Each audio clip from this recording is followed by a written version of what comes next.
In our season opening episode of Audio Olney, we had a chance to meet Alice Ng, who talked about her family's journey from Indochina during political upheaval in the late 1970s and arriving in Philadelphia to start a new life. One major cultural practice that Alice's mother was able to preserve and pursue once they settled was vegetable gardening.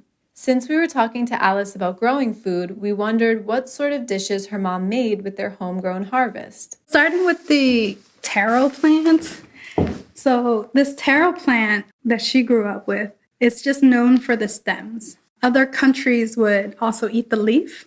This plant is well known in Southeast Asia. She would just grow it for the stems and she would pickle it like a salt pickle. Like it's not a soak in salt, but a massage kind of like. She would peel the stem and then chop it into like little 1/2-inch squares and then massage salt until it becomes very soft. And then she'll just bag it or, put it in a container in the refrigerator. It's good a month later as a pickled vegetable, like in stews. You have fish and you stew it with the fish and tomato. It's also good with like fish head soup. My parents are more pescatarian. Every day they have fish on the table. Those are the two things. I've eaten it. I'm not like as a big meal because I'm allergic by touch to it, really sick. So I'll take a bite or two. To me, it tastes like a soft pickled cucumber, but not as salty. And then with the other plant, that's the red dye. I said is the Chinese rice cake, which is the sticky cake wrapped in the leaves. The names of the leaves have so many names, like bamboo leaf might be one of the popular names. But the herb plant, other than I call it the red dye plant. And that plant is only grown in the summer, and then by Chinese New Year, like January, what she does is she can't have it outside from like Thanksgiving on. She'll bring it inside in a sunny window where by January she'll pull off all the leaves and it's just a stem again. And with those leaves, she pounds it into a paste and then she marinates it in the pork that goes into the sticky rice cake for New Year. In many cultures, pickling is a centuries-old practice. It's a way to elongate the shelf life of food, and by doing so, adding a newer texture and flavor to the food. The act of pickling, coincidentally, also makes a great metaphor for those who seek to preserve cultural practices in order to sustain them and bring out newer and different flavors in those practices. This is especially true of cultural purveyors who are recently settled immigrants from developing countries. The juxtaposition of cooking traditions from far-flung corners of the globe, nestling up to the quote-unquote established culinary practices of our mainstream culture, can make for heavenly eats. That's what a neighborhood like Olney embodies. In this episode, we are going to meet two individuals who are examples of that. Longtime Olney residents who have taken their love of cooking and each in their own way found a way to preserve, celebrate, and adapt their culinary heritage into a platform for sharing their passion to a wider audience. Once the traditional homeland of the Lenape indigenous peoples, the Olney section of Philadelphia has changed dramatically since Europeans colonized the region in the late 1700s. Its history reflects the rise and decline of industrialization during the last century, in tandem with waves of immigration and migration by families from various parts of the world. Each successive generation of arrivals have contributed their own cultural traditions to the community, while having to negotiate the complexities of coexisting with neighbors from different geographic origins. Olney crackles with the energy of this dichotomy. Today, Olney is a linguistic multicultural melting pot. Its evolution reveals the multi-layered narratives of its residents who bring their diverse lived experiences and resilience to this mostly blue-collar neighborhood. In the second season of our podcast, we will highlight some of those stories, from garden growers to at-home chefs, community activists to youth mentors, small business owners to entrepreneurial artists, and more. You'll hear their voices and witness their journeys as they continue to make Olney the dynamic place that it is. A production of Olney Culture Lab of Culture Trust Greater Philadelphia In collaboration with Amber Art and Design, this is Audio Olney, a podcast exploring the beauty, complexity, and diversity of the Olney section of Philadelphia. Sit back and enjoy. We are here, not walking in the woods this time, but in our house in Cobbs Creek. And today we are going to talk about the splendor of home cooking, home chefs, the creative and exploratory realities that a lot of home chefs, a lot of times women, the matriarchs of family, do with not a lot of credit or appreciation. And coming home day in and day out, a lot of times after work, and providing for their family. Linda, what was home cooking life like for you when you were just a little Linda? Well, my mom cooked a lot, and she made a good variety of different types of food. I remember that she would cook a lot of Indian food, and there were certain things that we would cook together. And one of those things was challah bread, which is a bread that's eaten in the Jewish culture, usually on Friday or Shabbat. And I remember learning how to make this bread with her and braiding it. And that whole process was really something that sticks out in my mind. I remember she wanted to teach me how to cook, and I really wasn't interested in learning. So I kind of regret that now, because I feel like I would have learned a lot more and just had a more diverse repertoire of things that I know just by, recipes that just through repetition and intuition. I remember also cooking with my grandmother. I remember making pastelillos and putting all the meat and stuffings inside of the little shell and then frying it. Those are the most memorable cooking experiences that I have from my youth. How about you, Keir? What kind of things did you grow up with in the kitchen from your family? For me, I was not raised in a family that had a lot of money, but one that believed in traditions and standards of quality, one of which definitely was the culinary traditions. And I came home every day and my mom cooked. When I was a child, it almost seemed like magic to me as well. And it also sparked my extreme curiosities to where I would ask and pursue my mother in particular to show me some of the things that go into cooking that she did daily and I took for granted. But all of a sudden, at a certain point, I wanted to learn, because I knew that in learning to cook, in a way, I would be able to be self-sufficient. Especially on my dad's side, in the Philadelphia area, it seemed like every holiday and get-together on a family level was always based around food. And when it was warm, it was always based around being outside and a barbecue. So the black barbecue experience was something that was ingrained in my childhood as something that was family and nurturing based, something that was meant for happier times, traditional things that got cooked. Of course, you had your hot dogs and hamburgers, but people always would be grilling chicken on there. And then the epitome of the experience was either ribs, which was my favorite dish when I was a kid, or if you really, really wanted to go there, it was pit-fired pig, which was something that actually turned me away from eating meat, and something that was a very communal experience growing up, because I remember many a family reunion where the centerpiece around the whole day was this dead pig that was going to go into the ground and be cooked, and that everybody was going to be able to get one part of, so that type of community feeling, the ability of communion, the ability of the magic that goes into preparing a meal to nurture for your family.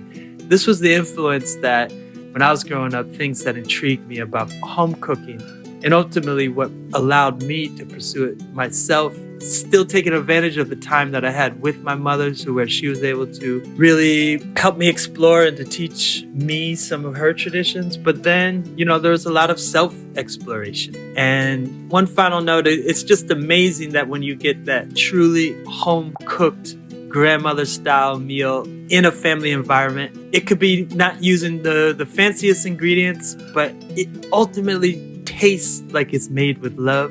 And that difference, you can go to the most fancy restaurant in the world. A lot of times it lacks that grandmother touch, that infusion of love, that embedded layer of spirituality and influence of something that was a family heirloom, something that gets handed down. Sometimes when you come from a very humble family, those things that get handed down, like recipes and ways of cooking, are your inheritance. That's what you carry on in terms of what your family traditions are. Not a big plot of land, but what you cook in a pot.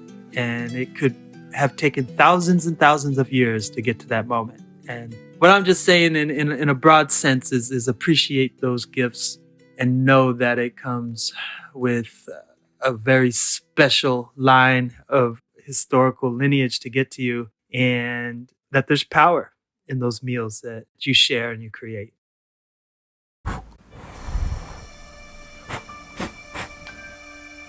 Today, we're going to introduce you to Siri Chow and Danya Benjamin, two perfect examples of what Keir just described. On the surface, they might not seem to have a lot in common. Siri and his family were originally from Cambodia in Southeast Asia. Danya is from the country of Haiti in the Caribbean. But they both came to the United States as children. Siri as an infant in the mid-80s, and Danya was barely over a year old when she came over to the U.S. in the mid-90s. Both of their families left highly unstable countries. Cambodia and Haiti each have had to reckon with the effects of colonization, both coincidentally by the French. In addition, political meddling by countries such as the United States or China was followed by abject violence, poverty, waves of dislocation, and in the case of Cambodia, genocide. To this day, Haiti and Cambodia remain in political turmoil. Despite coming from these challenging backdrops, Siri and Donia, each in their own way, have planted roots in the Olney neighborhood and embraced their calling to celebrate food through their heritage and expand their audiences through the joy of cooking. So my family's journey kind of to America from the beginning, we're immigrants. We were part of that initial wave of Cambodians who came to America because of the war that took place in the late 70s, early 80s because of the Khmer Rouge. So my family came here 81. I was about 10 months old. And, we settled in Ohio first for like 2 years. But then we came to Philadelphia in like 84, 85. And we initially stayed in like the Logan area of the city. And there was like a big Cambodian community. There were a lot of Cambodian businesses along like Old York Road, definitely like thriving at the time for a good number of years actually. So, and then we came to Olney in 1990 and kind of just been here since. So we saw the neighborhood progress a lot. In the beginning, it was there was a lot of white people here. But like 91, like they kind of left. And I guess there is a term for it, like white flight. Like that was like a big thing in the 90s. So the neighborhood definitely changed, progressed. It became more multicultural. So I had a lot of friends from like a lot of places. And, you definitely saw that in the neighborhood businesses.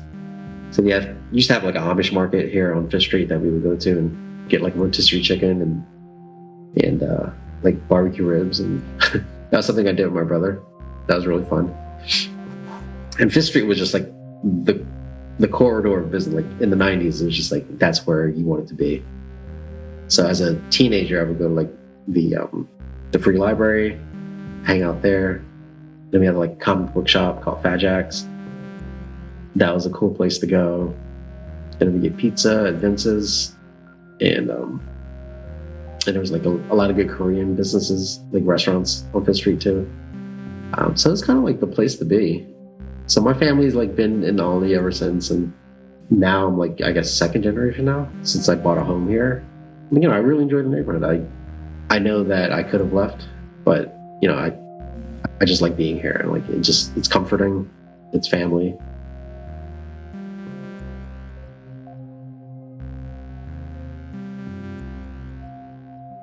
I was born in Haiti. I only was there for like a year and a half until we moved to America. My dad was already here though. It was just me, my mom, and my brother and my sister over there. And then once he got us our papers, we were able to come. And so I was in New York from then all the way to the age of 11. Then we moved to Philly. And I want to say the move to Philly was in 2007. And so a friend of the family kind of convinced them, hey, come to Philly. You know, we have good pricing. You know, the housings are not, you know, very expensive. So kind of just convinced my dad and we made the move. I'm not even sure exactly why they really chose Olney. I know he said he looked at a few houses. That one might have been the one that just caught his eye. I like our block. It's like a calm block. You know, there's like hype, busy blocks around it. But then when you go to my block, it's pretty calm. At that time, I want to say it was majority like Cambodians. A lot of Cambodians in Olney. I didn't meet a lot of Haitian, but I feel like also a lot of Haitians weren't really saying they were Haitian around the time because we would get judged or teased or whatever. So it could have been a little bit of both. Growing up, I didn't really know much of like American culture because I was so stuck in the house. Like my dad didn't really allow us to like do anything or hang out with friends. It was just always like church, school, and home. That's pretty much all I knew. I would say I was Americanized, but I still had a lot of my Haitian culture in me because that's kind of all I knew. I remember never speaking English at home. It was always Creole. And then it got to a point where we spoke more English than we did. The foods that were in our fridge, my mom never bought like processed foods or like those snacks we saw on commercials. It was always ethnic Haitian food in our fridge. It would be times when I would talk to my friends and I can't even explain to them what I ate because I don't know how to say it in English. So that's what I mean by like. More than anything, Siri and Danya's stories are also the stories of their mother's influence on them. How their moms taught them the recipes, modeled for them in the kitchen, and nurtured their craft. My mom has always had a love for cooking. Yeah, she puts a lot of pride in her food. And since it was me and my two sisters, she would always have us in the kitchen helping her. But for some reason, after the first task, my little sister was out the kitchen. My older sister like creeped out and I'm steady there with my mom. She's like, all right, after that, do this. After that, do this. And then I need you to peel this. So I was always the one in the kitchen with my mom. Really, truly enjoying it with her. She was so particular that she would only have me like prepping things. She would like show me step by step how to like what she was doing. She wouldn't have me actually do it. Like I would taste it, tell her like needs more salt or whatever.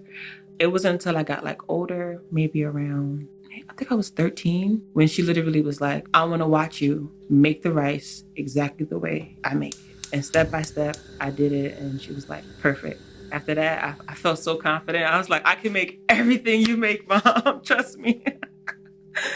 While Danya may have been trained at an early age right at her mother's side in the kitchen, that didn't mean that she was destined to do it professionally. The main reason why I enrolled into college was because my mom and my dad wanted me to. You know, they felt like, you know, they sacrificed for us and they wouldn't want us to not go to college. So I enrolled in school for early education because I'm pretty good at math. So I figured, you know, I could be a teacher. You know, that'd be easy. So I go to school and it kind of reminded me of high school all over again because it's like I had to get up, go to the bus, catch the yellow bus, go to school, like Monday through Friday at like 3:00, I was done on campus, going back home.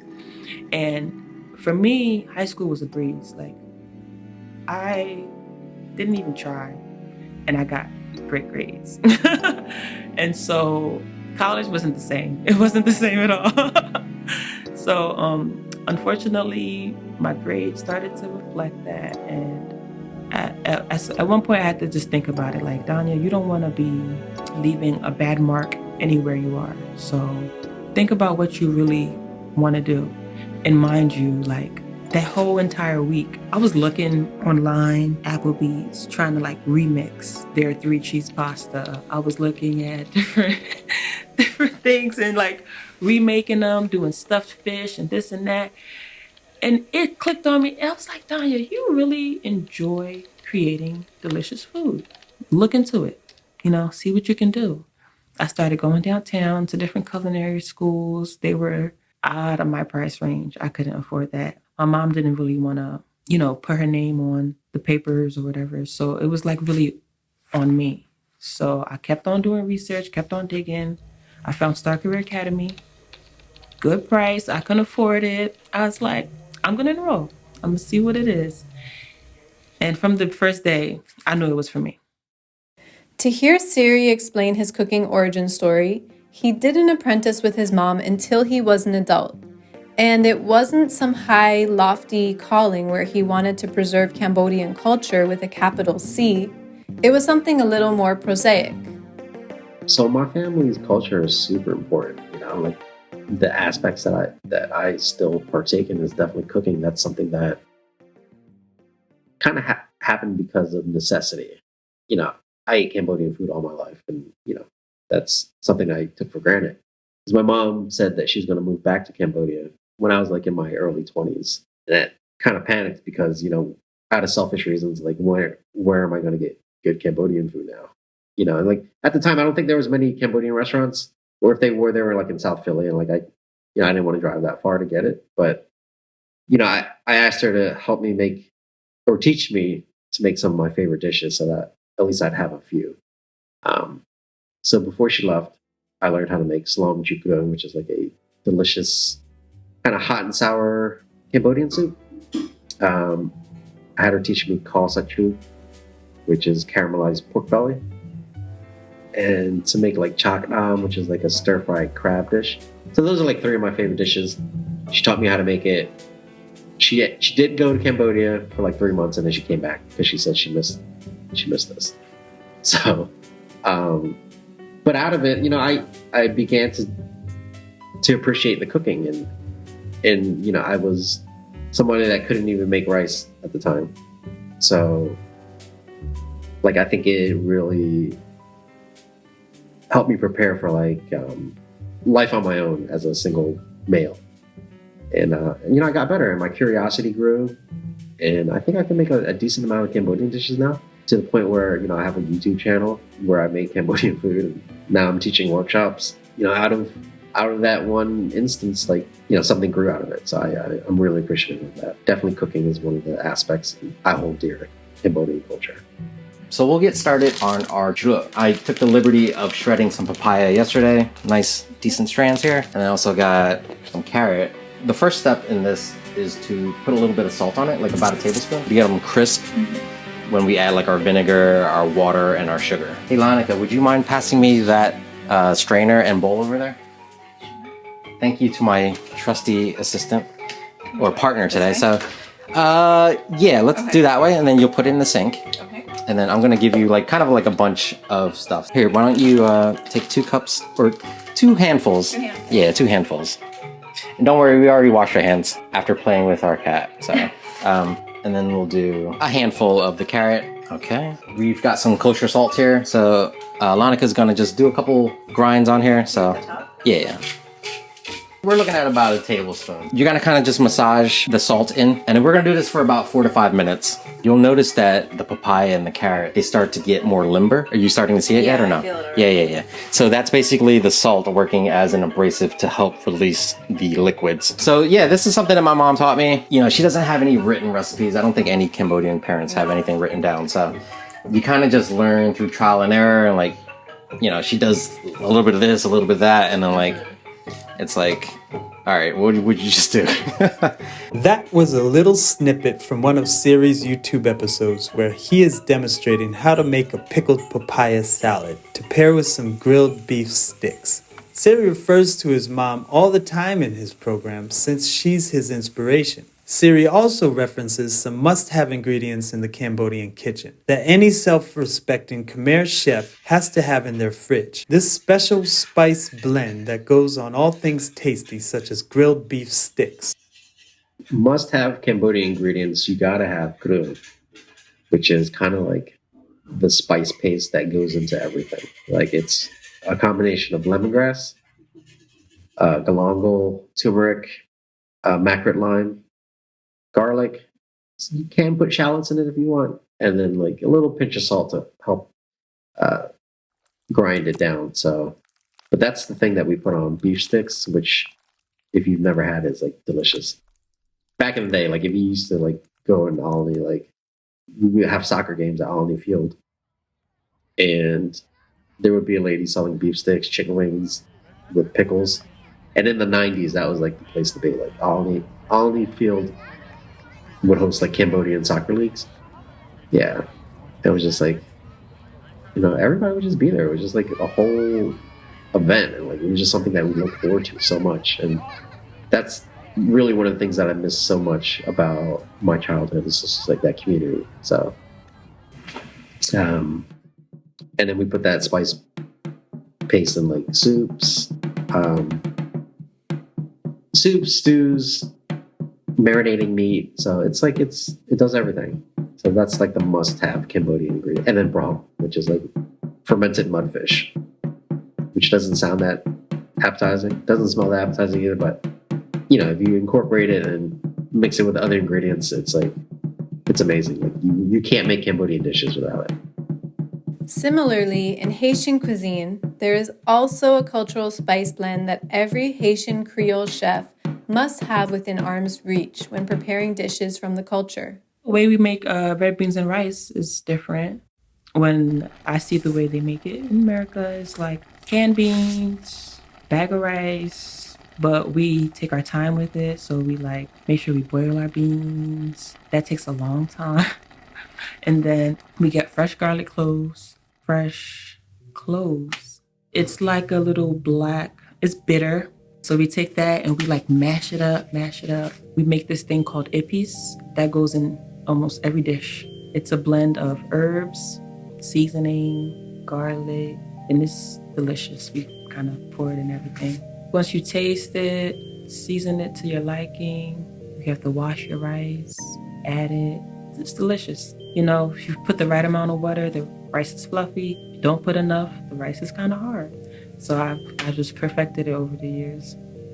When talking about spice blends, it's great to look at the Olney neighborhood in that light, a blend of cultures, flavors that enhance the enjoyment of whatever you're eating, adding its own distinct taste and vibes. Siri talks about growing up in the neighborhood, visiting some of his friends' home, and fondly remembering having food different from his own with their own unique flavor and seasoning profiles. So for an Asian Cambodian kid, growing up in Olney, I had a lot of friends from like Puerto Rico, Colombia, and that really opened me up to Latin flavors. My palate was just like growing, and it really opened me up to like different cuisines of all types, like Korean food. Definitely, I ate a lot of like Puerto Rican food, like Boricua food. So like a lot of arroz con pollo, bistec, pastelillos, and then Colombian food as well. So there was like differences, and I would be like, oh, I thought they were the same, but like, no, we do things this way. And like, there's differences, and like, people assume like, oh, all food Chinese, but there's different flavors when you're Asian. So it's like, and the same goes for Latin flavors as well. So like arroz con pollo, the Boricua way is different from the Colombian way. The Puerto Rican food, the Boricua food, like, because they use sazon, which is like their own spice blend. So it was like, it made it different from other Latin flavors. I was really lucky to, have those friends and to be able to kind of grow up where I did at the time. And I got to eat a lot of delicious food. I wish I could taste those flavors again right now so I could really, because I haven't had it in so long, but like I was spoiled, because my friends' moms would cook it for me. Sarah's food journey is definitely grounded in relationship, one of family and friends. Even on his YouTube channel, which is called Siri Cooks, he shares a variety of recipes in a very relaxed home setting. No grand plan to become the next Food Network star. I started my Cambodian YouTube channel like as another kind of joke. Like I was at a friend's house and they were making this stinky dip for it's like a shrimp dip, fermented shrimp dip for like sour apples. Like that's a really Cambodian thing to eat. It has like shrimp paste, fish sauce, sugar, and it's called kapit. Just dip it's either crab apples or green mangoes. So you need something tart to kind of get like the salty, like to mix with the saltiness of it. I was learning from a friend and somebody just started taping it. I was like, oh, I'm gonna put it on YouTube. To this date, it's still like my most popular video, even though it's like unedited and it's terrible. And I started getting more dislikes now. At first, it was a lot of likes, but now it's like starting to get like negative comments and like, oh, this is terrible. I'm like, I know, it's like my first video. I just keep it up for nostalgia. I mean, yeah, just kind of shows off where I started. Kind of take a look back. So, but like since I met my wife, Katsy, like she's really been able to increase the production value, make it look good. But I kind of miss that raw, unedited footage. In contrast, Danya's training in culinary school ran her through the gauntlet, typical for aspiring food professionals. But she discovered that she was prepared for it in more ways than she could have imagined. At first, it's all bookwork. So you come in and you sit in the classroom for 4 hours and you learn temperatures and you learn sanitation and you learn cooking terminologies and you take your Serve Safe test, which is very important if you ask me. I knew I was, going to excel in that class when I think only 3 of us passed our Serve Safe out of 12 people. And then when we got into the kitchen mods, it was cake. It was a cakewalk. After every mod, we had to present our professor with whatever they asked. If we were doing knife skills, we had to show small dice, medium dice, large dice. We had to show julienne, chiffonade. I passed. Like every single time I presented whatever it was I had to present, it'd be like, all right, Danya, great job, you passed, but you have to wait for everyone else to pass too and move on to the next mod. So a lot of times, yeah, I was always done first and I was always waiting on them. I had academic excellence when I went to culinary school. So at that point, I was like, I know I'm smart. It was just, I was in the wrong place. I actually miss culinary school. I thought I was going to be an educator at one point, but I didn't take that role, became an entrepreneur. An interesting side benefit from being Haitian-American and having family roots from a former French colony was the language used in cooking school overlapped. Most of the terminologies are French. And so he would say something and I'd be like, I know that word. You know what I'm saying? It would be kind of familiar to me. Then when he would translate it, I said, yeah, I did know what you were talking about. Mise en place. That means everything in place. Before a chef cooks, he wants to have everything that he needs in one area so that, nothing can go wrong, really. Chiffonade, that is French. What's another French terminology? Zoyon piqué. They use that a lot in making mother sauces. The mother sauces are French. Everything's mostly French inspired, I want to say. We did have mods where we did international cooking, did a little Italian, Indian, African food. There were also some interesting lessons learned as she was able to compare what she was learning in school with what she had learned at home. When I was in school and I was learning about the proper ways to cook things, I realized Haitian culture, we overcook a lot of things. I don't know if it adds to the flavor or something, but we overcook a lot of things. I can't be more frank about it. It's still delicious. There's no way I'm going to say anything really bad about Haitian food. We would cook our chicken, we would steam it, then we would cook it, boil it, then we fry it. There's no need to do those 3 steps. You're overcooking it. But that's just the way we do it. And It's delicious. But I didn't know that until I got into culinary school. Like, you literally can just do 2 steps or even 1, and your chicken will be cooked in the middle.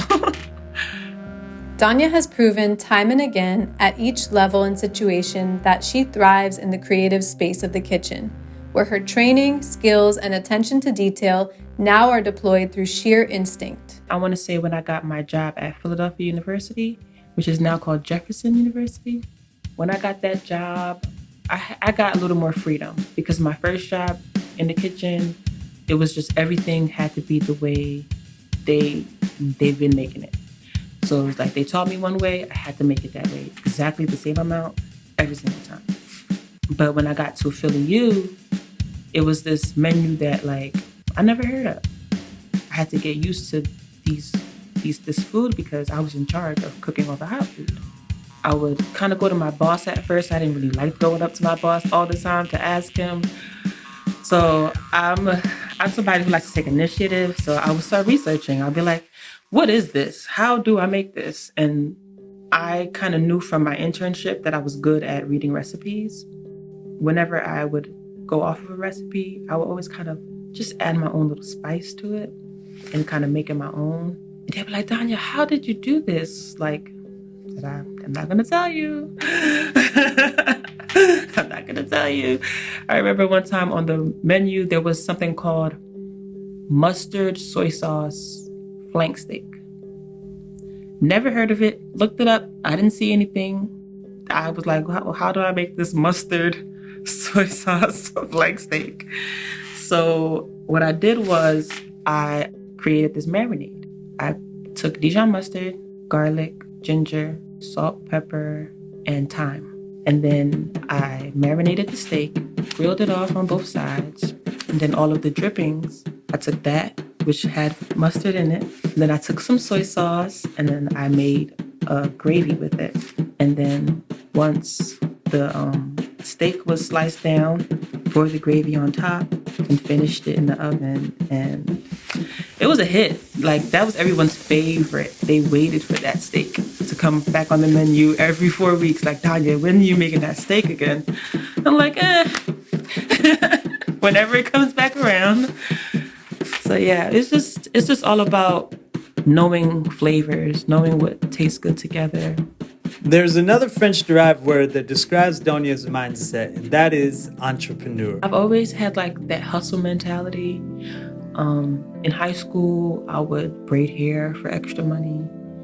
And then when I had my first apartment, I realized the money I was making wasn't enough, and I needed to make another stream of income. So I thought hard, like, I know I want to sell food, but what is the most cost-efficient way I can do that? And so I realized if I sell people meal preps, where I prep their meals for the entire week and they pay me a flat fee, I can then take a portion of that fee and then buy the groceries, make the food, and then just keep the profit. And it would be something that I wouldn't lose money on because everything is portioned. I know exactly how much I needed of each thing, so I wouldn't be overbuying. So I just broke it down and did the math and realized, which I'm good at math, remember that.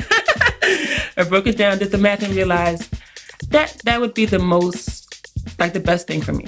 So I started to promote on Facebook that I did meal preps, and I had a couple bites. I remember catching a bus to deliver food and stuff like that. And it worked. I realized this is a thing, Donnie, you can keep going. And I kept on going. It started off me just doing, just buying whatever bowls were the best price or whatever, to me realizing you need to have a good aesthetic. So all the bowls need to match. You need to make sure you buy a case of bowls so that when you're posting, it looks like it goes together. They're getting it from the same person. I picked up on little things that just made my business look more appealing to people and kind of pulled them in a little bit. And think I might have sold to maybe 10 people, and I got the confidence. I was like, I'm going to make an Instagram page, and then I'm going to go further. And with the pandemic, I made a lot of money through the pandemic. That's when it kind of took off on Instagram, my business. With every post, with every repost, with every tag, I would get another customer, another customer, because they were sitting home and they didn't want to cook and they wanted to try new things. They had money in their pocket, so they were buying from me. And that's when I was like, I'm going to make a website. I'm going to get my LLC. I'm going to make sure I do it as professionally as possible because I want to be taken seriously. So as Donya launched her business, Donya's Dishes, and found success during the COVID pandemic lockdown in 2020 to 2021, Siri's cooking has served to keep him connected to the things in his life that are familiar, that which is derived from family and memory.